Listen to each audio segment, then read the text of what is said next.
Sênior Roberta Barroso, da ESPN. Eu gostaria que você fizesse uma análise dessa partida e também falasse sobre a expulsão do Sanabria, que o juiz interpretou como simulação. Obrigada. Boa noite. Eu acho que o primeiro tempo, enquanto o Juba até esteve em campo, a gente conseguiu ter um pouco de controle de jogo, um pouco de mais a posse.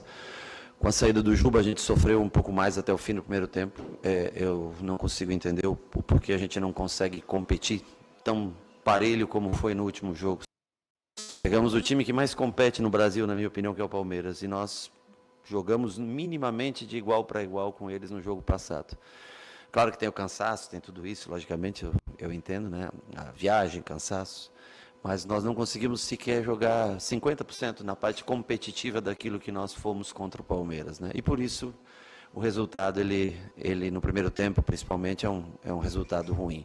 Infelizmente teve as lesões, a saída do Juba faz com que a gente perca muito e tenha que mudar o sistema de jogo, porque nós não temos um jogador que possa fazer aquilo que ele faz por dentro, por isso nós acabamos invertendo o Sanabria para ser mais agudo pelo lado direito, deixando o Zé fazer essa ultrapassagem pelo lado esquerdo e o Kaique, que já gosta por natureza de jogar mais por dentro, vir formar esse quadrado no meio campo.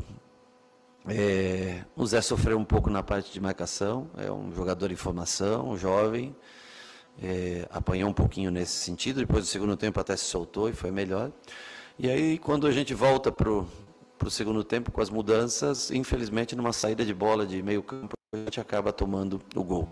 Gol que, para mim, houve uma falta no Arias, o jogador cai em cima da perna do Arias, não deixa com que o Arias saia para fazer a interceptação da jogada, mas nada se marca. No Sanabria, você pode até dizer que não foi pênalti, claro, mas que houve o encontro dos jogadores, eles se tocam, e por isso não devia nunca existir o segundo cartão amarelo. Mas, com relação à arbitragem, nós já estamos acostumadíssimos.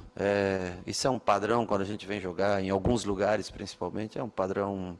Então, assim, a arbitragem, para mim, desastrosa, estragou o jogo, porque ele não precisava ter expulsado, podia não ter dado pênalti, claro, perfeito, mas não precisava ter expulsado. O jogador, eles têm contato, não é que o jogador se joga no chão, eles têm o contato, o jogador cai, não interpretou como pênalti, beleza, segue a jogada, vamos embora, vamos jogar. Mas nós tínhamos acabado de fazer o gol, se eu não me engano, né? Então a gente já sabe o padrão que é, como conduzem os jogos. Então eu acho que o Sanabria não era para ter sido expulso, acho que houve uma falta claríssima no Arias, no lance do gol, em que, se eu não me engano, é o Arthur Cabral, que cai em cima do Arias e fica em cima e não deixa ele sair. Mas, nesse sentido, estamos acostumados. Eu acho que de ruim fica a atuação meio que inteira do primeiro tempo, pouco competitiva. E no segundo tempo, surpreendentemente, com 10 contra 11, nós tivemos mais bola, mais jogo, mais combinações, mais chegadas à frente do que no 11 contra 11. Parece que tivemos mais brio no momento que perdemos. Um sentimento talvez de injustiça que é cometido, talvez o time reage e consegue jogar um segundo tempo melhor com um homem a menos do que o primeiro. Sênior, boa noite. O Bahia perdeu 6 jogadores para a próxima partida contra o Flamengo lá em Salvador. O que é que você pensa em fazer para que o Bahia consiga competir lá na Arena Fonte Nova de igual para igual com o Flamengo? Bom, competir de igual para igual com o Flamengo para todo mundo é difícil, porque afinal de contas eles são o líder do campeonato, né? Mas nós vamos ter que, a partir de amanhã, quebrar a cabeça para montar essa equipe. Eu acho que analisar, nós temos áreas fora, nós temos o Gilberto, né, voltando, tem a dupla de zaga, um machucado, um lesionado, outro com terceiro cartão, nós temos 2 laterais esquerdos no clube, além do Juba, vamos ter que fazer escolhas, e nós temos, por exemplo, o Ademir, que ainda não está pronto para jogar 90 minutos. Eu tenho o Ademir, hoje era no máximo para 30 minutos, eu não posso acontecer como aconteceu com o Puga e perder o Ademir para o resto do ano, você está entendendo? Então, assim, lógico que a gente tem vontade de usar o jogador mais tempo, né? Mas já me deu uma dor no coração de ter que colocar ele no jogo hoje com 1 a menos, sabendo que ele ia ter que se desdobrar e correr mais do que o normal. Então, assim, vamos analisar, ver, tem Nestor, né, também, que não pode jogar no meio, vamos com calma pensar porque para jogar contra o Flamengo tem que ser um time muito competitivo, tem que ter o mesmo espírito que nós tivemos contra o Palmeiras. Senão, você não vai ter chance. E as trocas, eu acho que são os maiores problemas, né? Porque quando vai precisando das trocas, aí vai rareando um pouco mais, né? Não é todo dia também que você perde 6 jogadores numa partida, né? Boa noite, Rogério.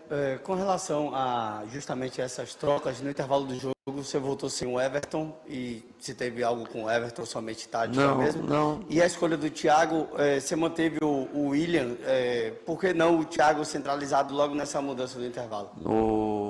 O Everton sai mais por cansaço mesmo. O Everton não rendeu hoje o primeiro tempo dele fisicamente, eu acho que ele estava um pouco cansado mesmo. O Thiago entra para jogar com uma dupla de atacantes com o William, né? A gente libera o Zé para atacar pela esquerda, coloca o Sanabria pela direita, faz 3 homens no meio, com o Rezende, com Jean Lucas e Nestor, se eu não me engano, né? E com o Thiago retornando para marcar pelo lado esquerdo, mas numa dupla, deixando o William flutuar um pouco mais e Thiago atacar o espaço.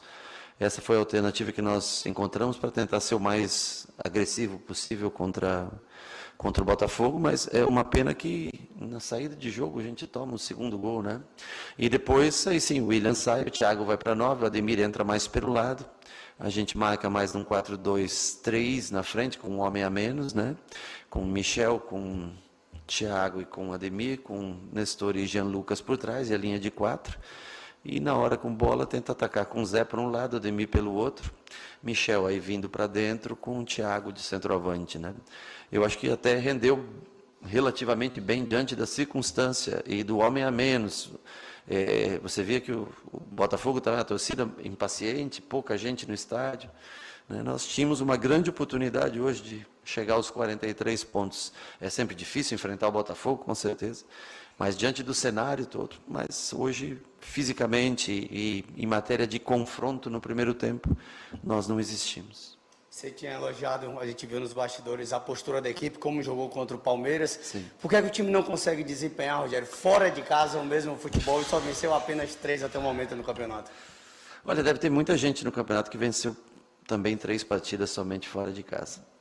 Mas eu não consigo explicar racionalmente o porquê do comportamental ser tão diferente no jogo que era praticamente hoje num campo neutro, né? Porque não tinha, sei lá, eu não sei qual foi o público, mas 8 mil, né? Pouco público, um estádio bom, que oferece boas condições de jogo para a gente, né? Mas a gente não consegue, eu acho que, não sei se houve logicamente, para você competir de igual para igual com o Palmeiras, há um desgaste físico muito grande, lógico. Nós fizemos 3 trocas em função disso, né? O Gilberto não estava muito bem, entrou o Arias, naturalmente o Rezende entrou pela saída do Nico, e Jean Lucas, né, voltando da suspensão, né? E mesmo assim, na parte física, nós não conseguimos igualar o jogo com o Botafogo da mesma maneira que nós fizemos com o Palmeiras.